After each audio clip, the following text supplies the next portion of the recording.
አካውንታችሁ ውስጥ 45 ሚሊዮን ብር ኖሯችሁ ምን ላርግበት ብላችሁ እየተጨናነቃችሁ ከሆነ ይህን ቪዲዮ ለእናንተ ነው ማለት ነው። በቦሌ መድኃኒዓለም ባለ 4 መኝታ የሆነ የሰራተኛ ክፍል ለብቻ የሆነ ይሄን የመሰለ ቤት በፉል ፊኒሽ ይገዛላችኋል ማለት ነው። ታዲያ ብራችሁን ኢንቨስት አድርጉበት። 45 ሚሊዮን አካውንታችሁ ውስጥ ቁጭ ብሎ ምንም አያደርግላችሁም። ለማንኛውም ቤቱን እዩት።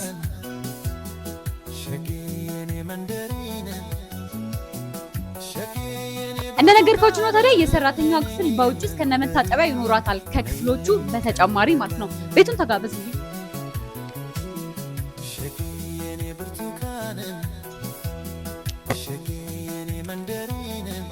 ታዲያ ይሄ ቤት የተናጠል ካርታ ያለው በ6 ወር የምትረከቡት ነው። እንደነገርኳችሁ በፉል ፊኒሽ የምናስረክባችሁ ቤት ነው።